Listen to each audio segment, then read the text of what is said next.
Hey, what's up, everybody? Welcome to Second Chance Live, where we're all about living powerfully in your second chance. I'm your host, Daryl Stinson, and for those of you who don't know me, I'm a former Division I athlete who attempted suicide multiple times because I didn't think that I had purpose beyond sports. I had this back injury that caused me to have emergency surgery, and I put my body through 2 years of drug addiction and pain and manipulating the healthcare system and selling drugs to cover my medical expenses, all to numb my pain to play the game of football, because I just thought if I could just get it, I would feel better about me. But external success does not equate to internal success. And so I'm excited. We've got a powerful guest, Meaghan Murphy, here to talk with us today. Meaghan B. Murphy, just so we can get her brand right. How you doing today, Meaghan? I'm pretty great. Thank you for having me. Oh, man, it's a pleasure. We're going to have a blast. Guys, you know how this works. I'm going to read her bio. And as I do that, I'm going to ask you to click that share button, invite people. We're going to talk about how to maximize your second chance. 2020 was a year of setback for many people, but I believe that 2021 is going to be your year of the comeback. And so we want to talk about how you can take those pains and turn it into profits and purpose and promises, because that is what is going to happen throughout this episode today. So go ahead and click that share button while I read her bio, and then I'll promise I will shut up. I won't say anymore, and we'll learn more about her journey, her expertise. So Meaghan B. Murphy is an author, editor, on-air personality, lifestyle and health expert, and influencer. Man, she's also a home hack master. What is that? What's a home hack master? I'm full of tricks to make life easier, and I can teach you how to fold a fitted sheet. I can help you scrub a dishpan without actually scrubbing it. I've got magical cleaning and organizing hacks always up my sleeves. Oh my gosh. If I would have knew that prior to this interview, I would have so asked you to do a demonstration on how to fold. Oh my gosh. I have tons of it. I used to have a show that was just all hacks. So I got you. So can we still find it? Because I promise you. Yeah, if you go to NBC Better, I have a whole series called Better Ways. And it was better ways to do things. So it would be like better ways to clean your sink, better ways to use lemon, better ways to use vinegar. It's like 1,000,009 things to do with a pool noodle. Oh, I'm so binge watching that stuff because I love that type of stuff. It's fun. Yeah, it sounds super fun. It's super fun. So anyways, we might talk about that a little bit more later. Okay. You're also a certified trainer. She was recently named content director of Women's Day, which since we left, I actually just was promoted to editor-in-chief. I guess I was doing a good job. There we go. A new promotion on our show. If I had my bell, which I don't right now, process of switching offices, I would so ring the bell. We used to ring the bell in the magazine. Anytime we sold an ad or something good happened, it'd be like ring, ring, ring, ring, ring. I'm all about ringing the bell, bringing the energy high. I'm so for it. Well, so editor-in-chief now. Wow, that was short. I started my job in the beginning of the pandemic, and I guess they were happy with the work I was doing, so they leveled up my title. What? Wow. Well, now we know that your experience used to be executive editor of Good Housekeeping, where you helped dust off and reimagine the 130-year-old megabrand with a soup to nuts redesign that took a more modern, fun, and can-do approach to domestically boosting the magazine's cool factor in its readership in its coveted 18 to 34 category without losing its core older audience. You know what? I actually can relate to that. When I worked for Central Michigan University, and my degree is in integrated public relations, I worked in the communications department at my alma mater, and we had the library there had a newsletter, and it was super old and outdated, but you had all these donors who just loved how it was. And so the fear, if we modernized it, was that we would lose that audience. And so I actually did a similar thing on a lower level at our university library newspaper. So I know that is a very fun challenge. It is a fun challenge, but it was so much better though, because you got to see full page spreads instead of just like factual stuff. We weren't talking about the technology updates and giving it a whole article. Instead, we were telling stories of transformation. So it was much better, and they still continue that model to today. So I feel very accomplished. Anyways, this is not about me. Let me finish reading your bio.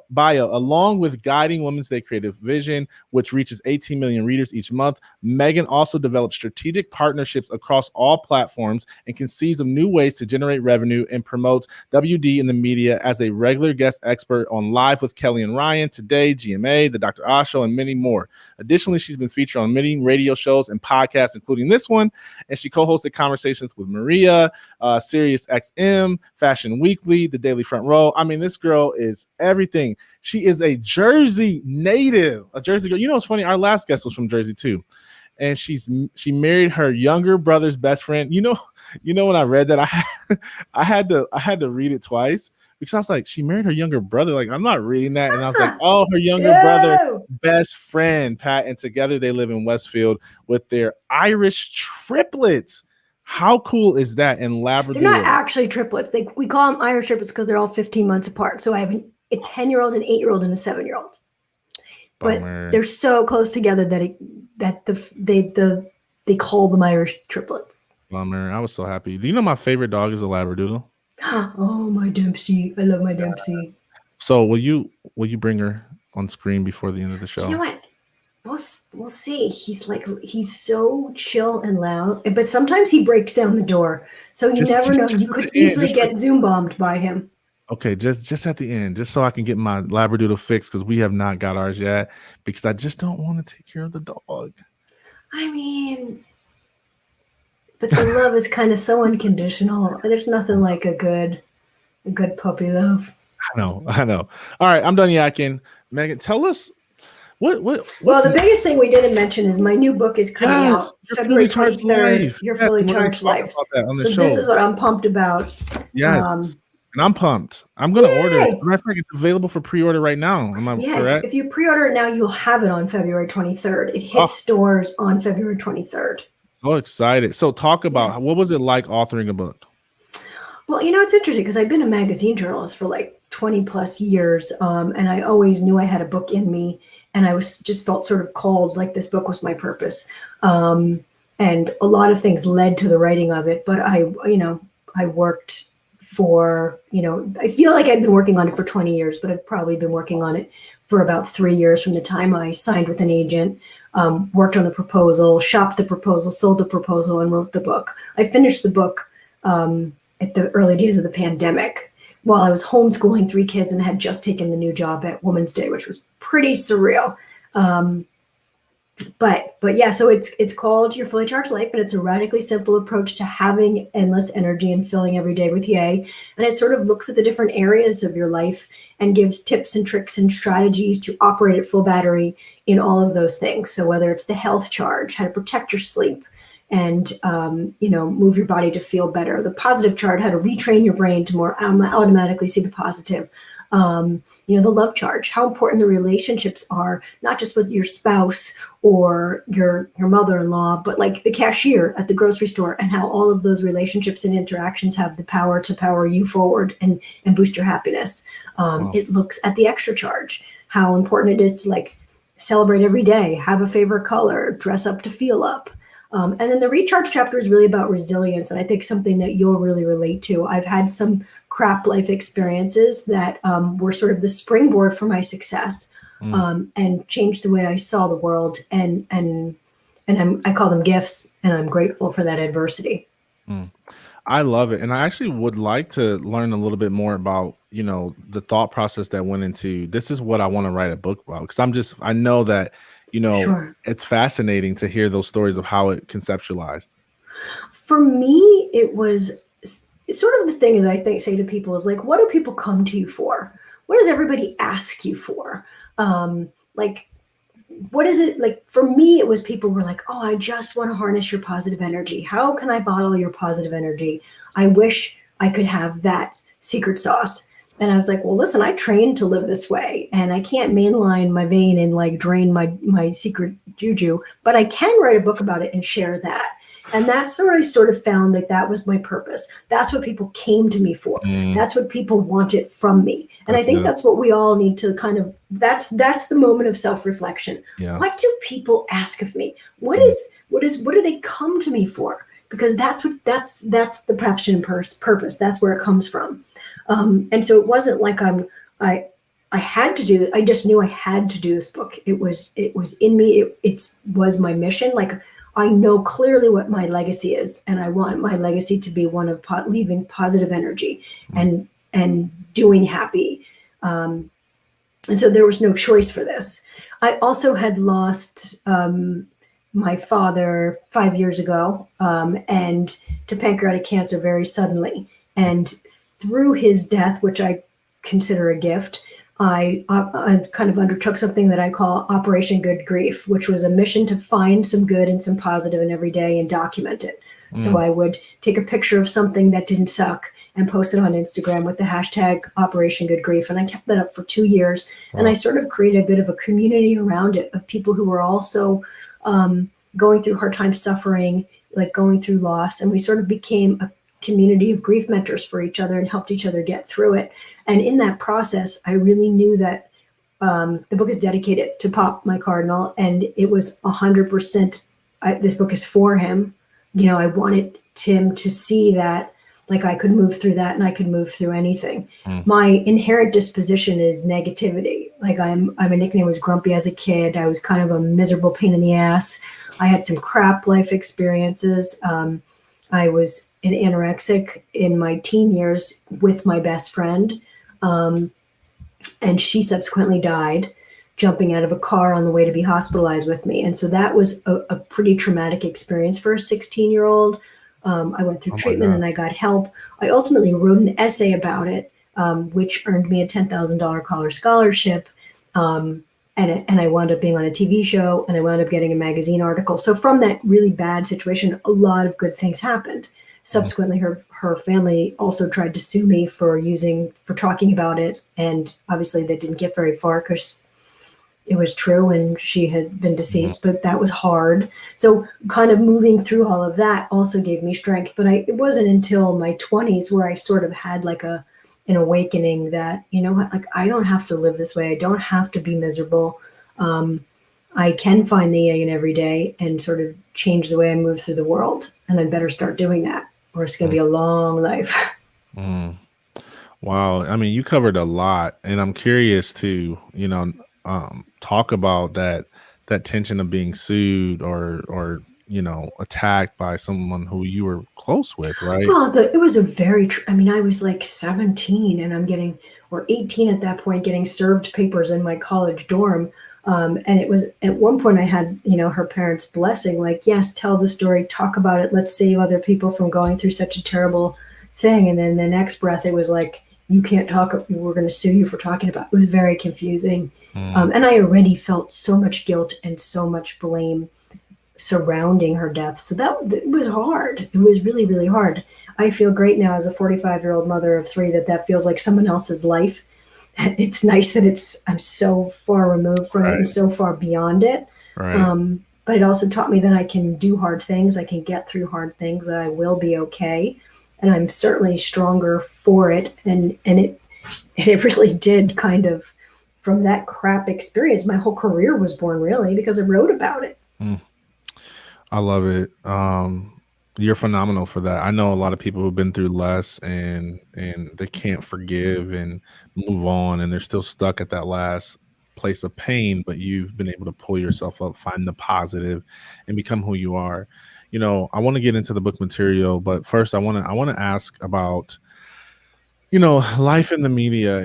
Last year was so crazy with the political and the things that came to the surface. And how do you remain centered in the midst of all of that? Well, I'm really lucky because I got to reinvent a magazine in the midst of all that. So I took over Women's Day, which I like to unofficially call Women's Yay. And I kind of reimagined it as destination celebration, no party left behind from Taco Tuesday to Christmas.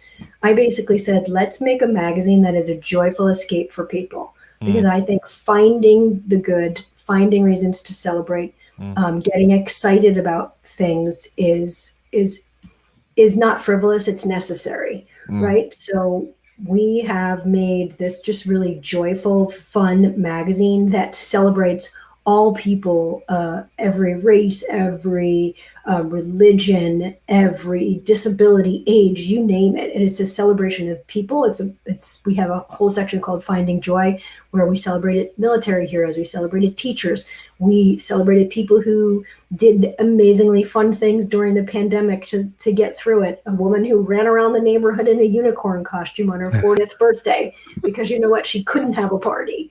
Right. Like, that's what we do. We are going to like give you the most epic way to decorate or celebrate. And we are going to make sure if it's National S'more Day, you know it, and that you make sure that those graham crackers and chocolate and marshmallows find each other. I Because know guess that's what? right. That's important. When you have those happy distractions and you have those things to look forward to, when you have happy makers on your calendar, whether it is National Donut Day or Christmas, that's important, right? You have to punctuate life with those moments of joy. So, amidst all this really, really, really hard stuff, I tried to help my audience focus on the good that was actually still there, and to really, really amplify it. In my house alone, I mean, the pandemic was not easy on us. I mean, I have 3 kids. My husband and I are now both suddenly working from home. And I'm finishing a book. I'm starting a new magazine. I also host a podcast. Um, and it was hard. I mean, I'm teaching kindergarten in one breath and on a Zoom call with my CEO in the next. I mean, it was hard. Yeah. But in the midst of that, you start to look for the silver linings. Taco Tuesday literally became a national holiday in this house. Every time we lived for it. We were like, okay, we're going to make garland this week. Oh my gosh, we ordered matching taco shirts. Oh my goodness, like now we have placemats. We made DIY Taco Tuesday placemats. We elevated Taco Tuesday every week. So to this day, now we have like light up taco lights. We experiment with different hot sauces. Like, that's what we did to get through it. And it sounds so silly, but Taco Tuesday probably was one of the biggest factors that helped Team Murphy weather this awful, awful storm and all of the crazy stuff that Yeah. came with it. Yeah.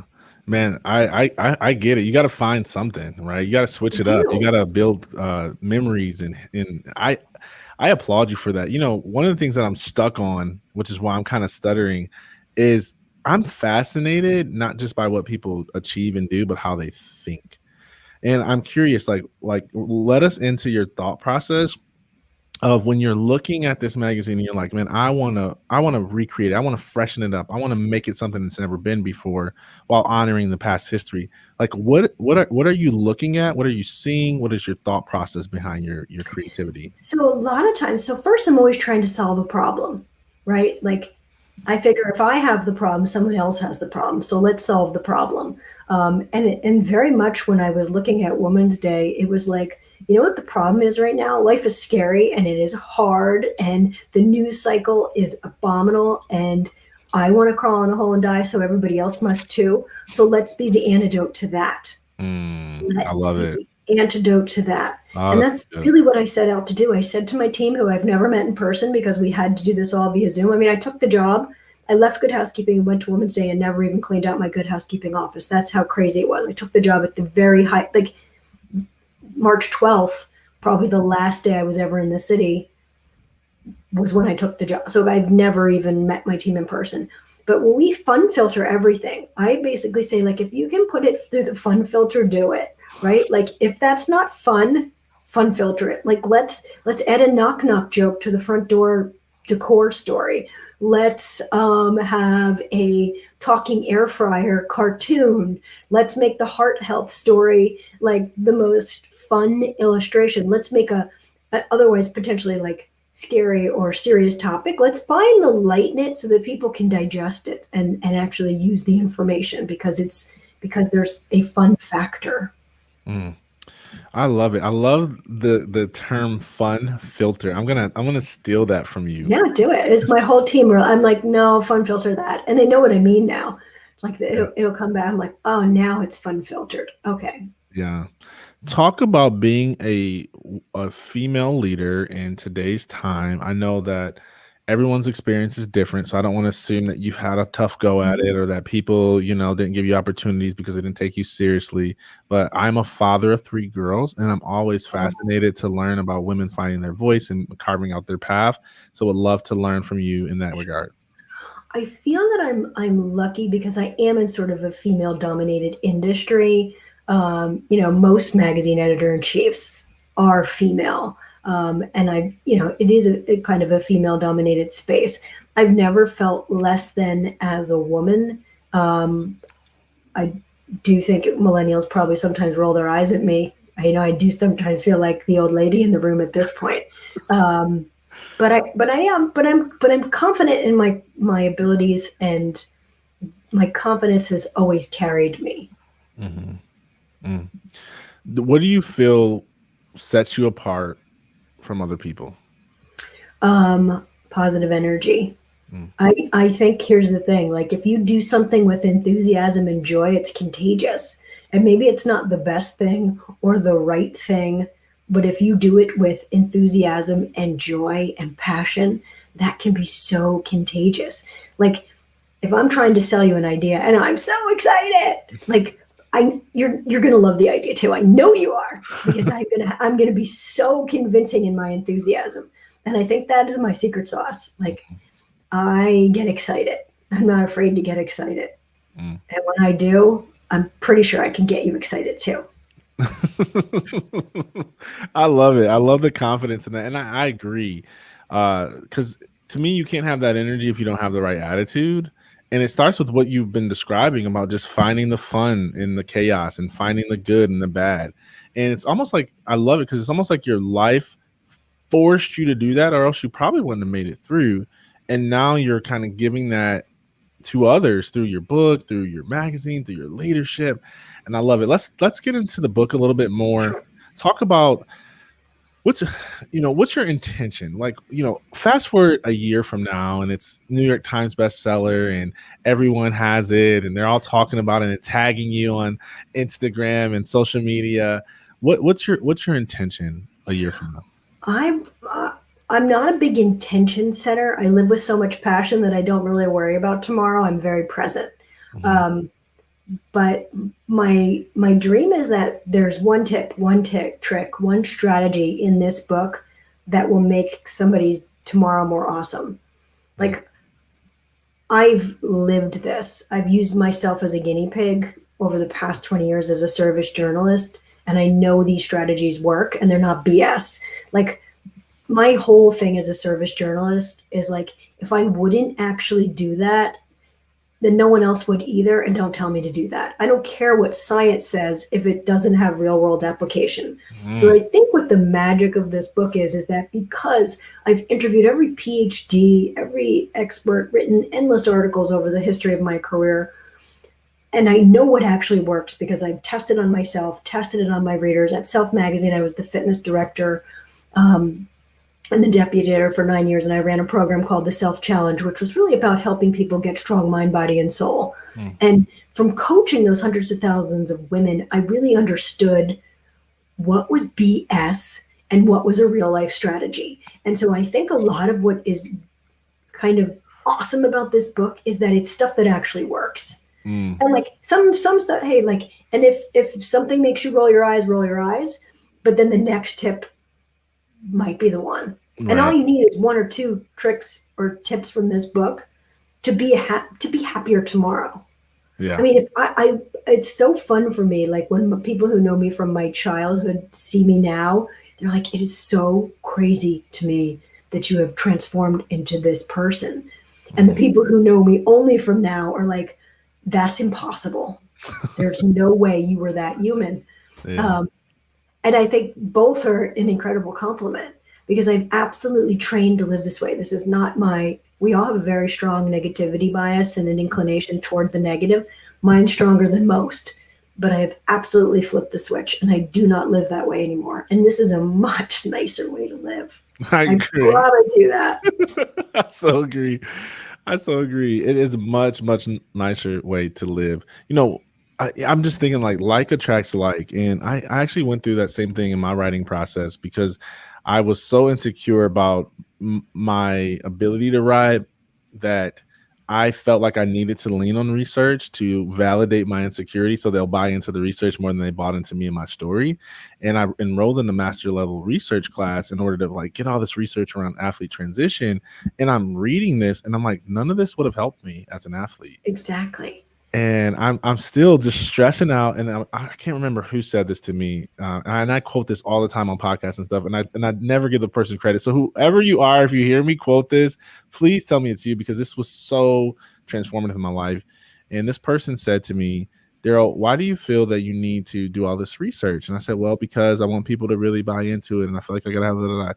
He said, listen, if a war of 100, if an army of 100 people went to war and only one came back as a survivor and wrote a book about it, would you ask them where's their research? And he said, Daryl, you are a survivor. You are the research. And I That's was like, crazy. yeah. But it's the real deal, and that's what's out there, and not that I don't value, what facts and terminology and science, but I love what you say about the real deal. So let me know this. And I'll say this too. I Yeah. did reverse research in many instances. I'm like, I've been living this way and it works. Why? Mhm.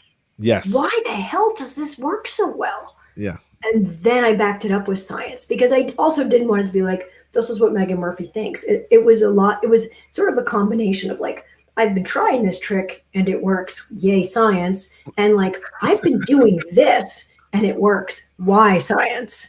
Got you. Yep. Yeah. Yeah. And I'm a journalist, so by nature, I need like the Gotta fact check. why? Like I Yeah. always want the why and the how. Yeah, I love it. So what's your favorite chapter or principle or tip in the book? Oh, it's funny. It's like that's like picking a child, right? You're like, I don't know. I mean, my favorite one is whatever one works for you.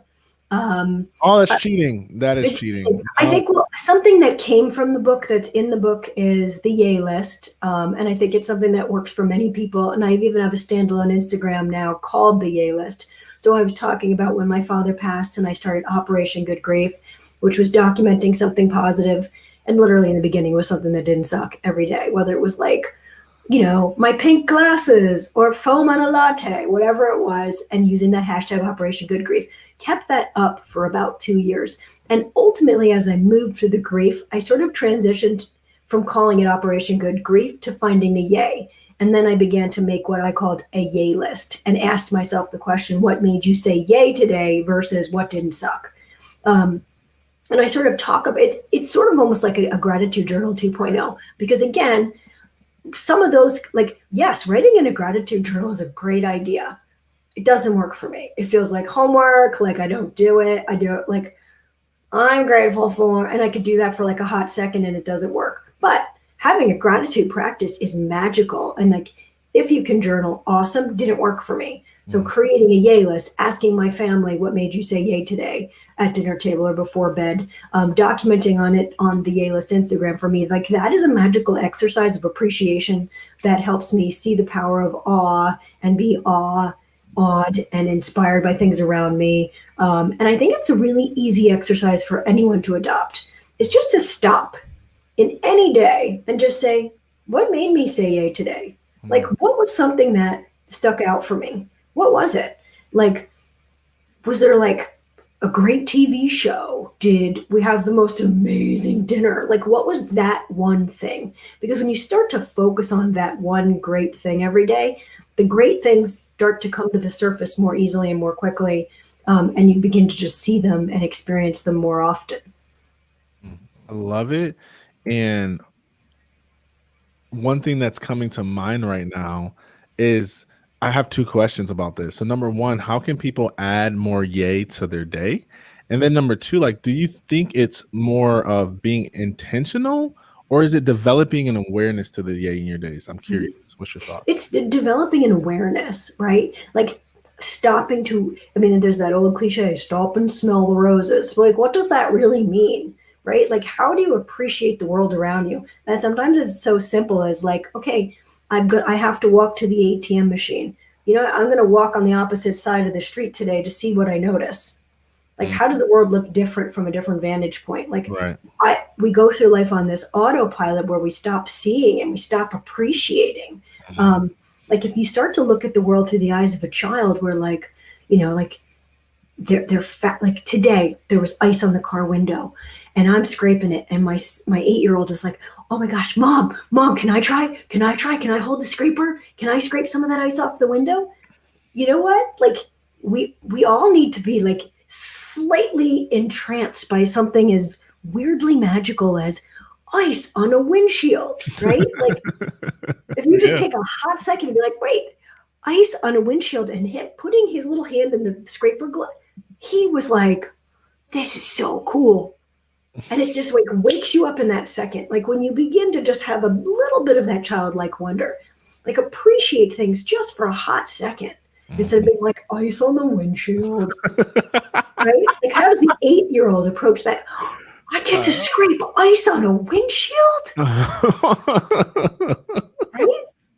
I get it, and my girls are like that, and I'm terrible. Honestly, I'm like the opposite. I'm like, what's so amazing about that? And I enjoy solitude, and maybe it's because I spend so much of my time with people and pouring out and connecting, that like the way that I refuel and the things that I find fun is like reading and watching documentaries and like going to the movies by myself. That's the thing. Well, people also like, that's the thing, is there's a million different things that are going to give you those lightning bolts of recharge and energy, and you have to figure out what they are, right? Like, and you have to. It is very individual, and I outline endless ways that all people can get their charges, and you just have to kind of develop your own formula from everything outlined in the book. I love it. I love it. Okay. Go get the book, everybody. Head over to our website. We'll make sure our team will drop the link. And when you get promo copy, I'll be happy to send it out to our email list, because I'm loving what I'm hearing, and I think the world needs it. I'm so glad. It's such a timely message for people to recharge. And so I'm so glad that you're doing this work. Thank you, Jared. I'm really curious about, how do you find stories, and how do you choose which stories you tell? If a story moves me, I need to tell it. And I mean, to be honest, like, a lot of the stories I tell are people I've met, people I've heard about, some pitching, a lot on social media. Like, I find a lot of great stuff, and I connect with a lot of awesome people. I connected with you on social media. I find that's a really neat way to meet and connect with people. All different kinds of things. It really depends. Like, I'll basically say to my team, like, I want to do a teacher appreciation feature. Let's find the best teachers out there. And like, okay, well, so-and-so from so-and-so has a cousin in Nebraska who's doing this amazing thing. And that, they come from so many different places. Like, we crowdsource great stories. And like, here's the thing, is when you put out the feelers for those stories, they come kind of easily. Yeah, I agree. What moves you? What moves me? Oh gosh. Well, I let almost everything move me. I feel deeply. Are you the person that cries like out loud at the movie? Oh, I cry. Oh, my kids are like, Mom, are you crying again? Are you crying again? I love to cry. I find it very like cathartic and healing. And I cry when I'm happy. I cry when I'm sad. I don't mind a little teary reset.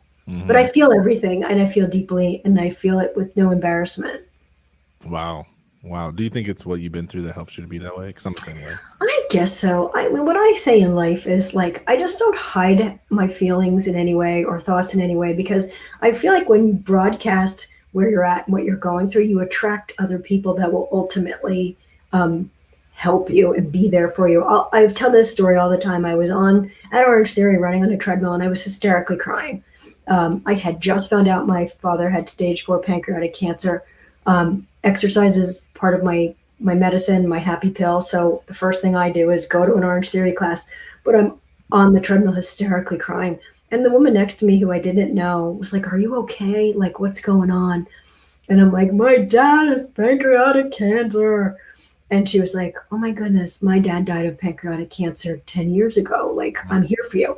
And I wound up, because I was so open in that moment and so vulnerable in the moment, finding a friend who wound up being like a really solid support system through that process of like, here's what to expect. Here was my experience. Like, you will get through it. It will be okay. But like somebody who actually understood what that diagnosis meant and could actually kind of be this amazing support to me in a way that my best friends in the world couldn't, because they didn't know what that meant.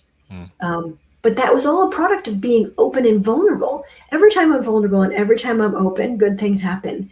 The world gives you what you need. You find the people and you connect with the things that are going to help you heal, and maybe you're going to help other people heal. Yeah, I remember talking to my friend Michelle Patterson. We were having this conversation on her real share show, and it was like we were talking about love and vulnerability and like all of these like softer, I'm doing air quotes, softer terms. And I said on this, I said, I know there's going to be those type A people who are just like, get to the strategy, get to the tactics. And I was like, this is the strategy. This is the tactic. Why do you think it's so hard for people to be vulnerable and to have that posture that you're describing? Well, because it can be seen as weakness, right? And I think as long as once you get over that, there's strength in vulnerability, not weakness, and that it actually can be an incredible asset and give you back exactly what you need. And once you see it, once you like kind of pull the Band-Aid off and let the tears flow and realize it's not so bad and it's not so scary and like it's all okay. Mm-hmm. You know, I mean, for me, so much good has come from living open. I call it living with my cab light on, open to possibility, and ready for whatever comes next, whatever adventure, whatever travel. I'm ready. But once you realize good things happen when you live out loud, I think it's less and less scary. I love that. Good things happen when you live out loud. Guys, if you did not catch that, write that down. I'm stealing it. That's going to I my should next write it stand-up. down. That's not in the book. That's new. I'll steal it. And, I'll give you credit 3 times, and then after that, it's mine. Okay. Fair enough. One of the things that I admire about your story, and so because I was going to ask the question about, man, you got so much going on, magazines and tribes and podcasts and children, and I was going to ask the management question, but the thing that I would prefer to ask is, I see you as being a tribe builder master, right? You build real strong communities that buy into the brand. And I know that there's a ton of our athlete fan base and entrepreneurs, because I'm connected with them too, that's what they're ultimately trying to do, is build a tribe around a common interest. Mm-hmm. Talk to them and teach them some principles in building tribes. I think it's so the key about that is it can't be calculated. It has to be authentic, right? So I have different tribes, right? So I have my good vibe tribe, dawn patrol, morning workout tribe, and that formed very naturally. We're all up at 5 a.m. We're all in the gym. We're all there for the same purpose. We're all crazy enough to be at the gym at 5 a.m. for our workout. And I built this very strong community of people there, right? Like that's my workout tribe. And then I have my mom tribe, and that is going to be the moms are going to help me carpool for soccer because I'm working 3 jobs and they're not.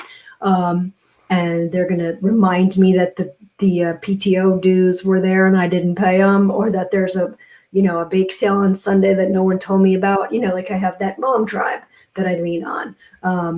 Like you have different pockets of people that you lean on in different pockets of the community, but it's all around a common interest and a shared passion. But you have to be sort of very clear and open and truthful about whatever that interest or passion is to attract the right people. I love it. I love it. I think one of the things that it's so funny, when we're good at stuff, it's so hard to explain how we do it because it's just so natural to us. And you're describing something that's very, very natural to you. And it's really authenticity, right? Because for you, it's not a strategy to build a tribe. It's just about being authentic and finding people who are interested in the same things you're interested in. But I know Exactly. people who feel like they have to be someone that they're not. Well, then you're going to find the wrong tribe, which is just a waste of energy, I right? so agree. Like, okay, cool. Like, now you have this bullshit posse. Great. Like, what good is that? I love it. I love the sarcasm in that.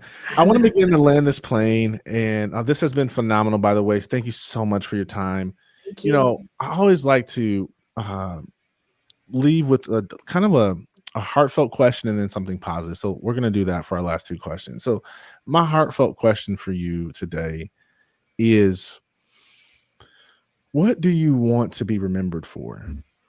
Sure. Oh, that's easy for me. I know that I want to leave a legacy of positive energy, and I think have talked about this. So one of the gifts of having my father die of cancer, but like with a stage 4 cancer diagnosis, we definitely had 5 months to try on the idea of losing him, to talk him to him and ask the tough questions.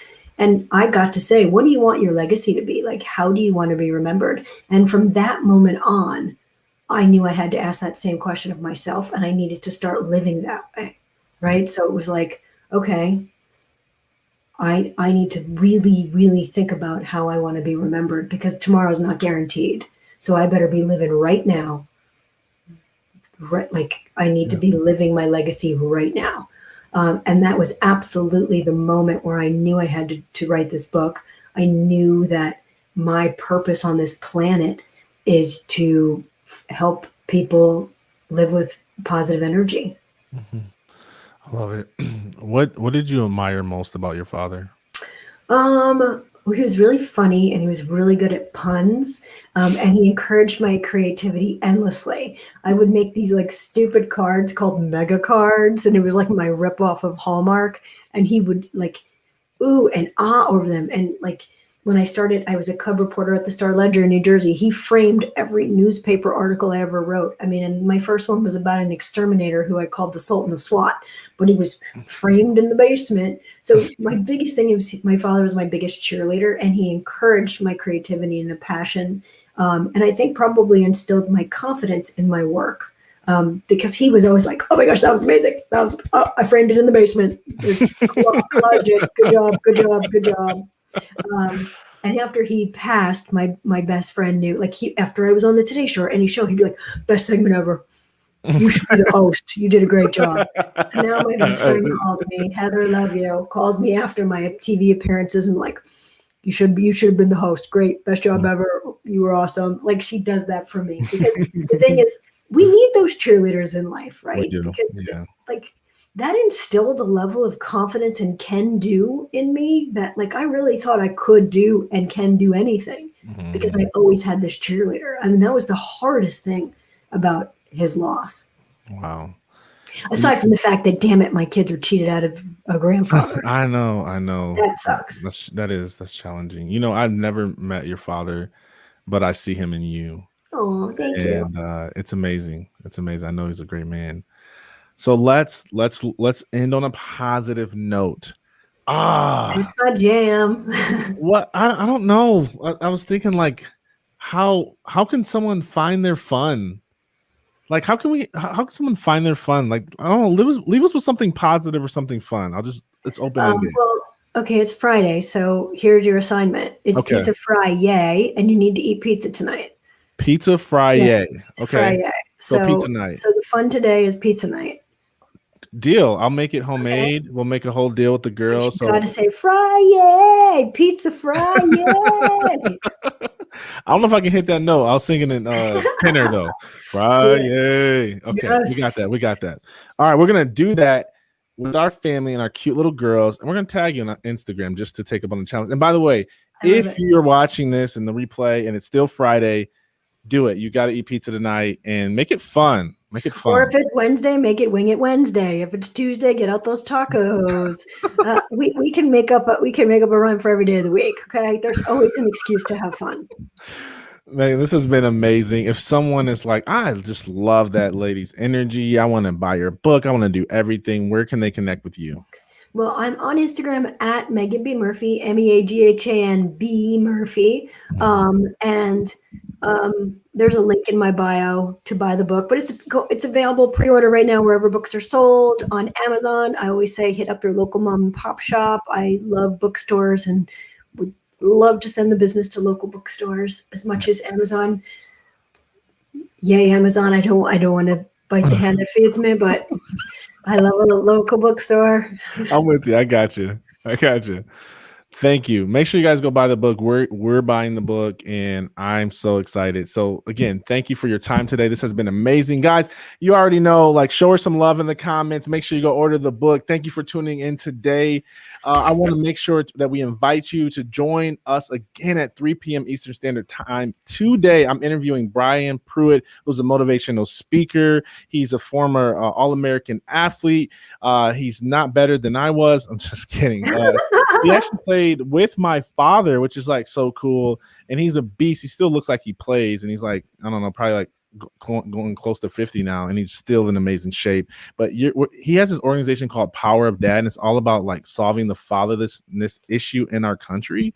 And so you guys are going to love him. We're going to talk all things fatherhood and parenting, motivation. I might just let him just go off. Like, this guy's like Les Brown Jr. So join us back at 3 p.m. Eastern Standard Time. And remember that no matter what you've been through, no matter the mistakes you made, that life always awards us second chances.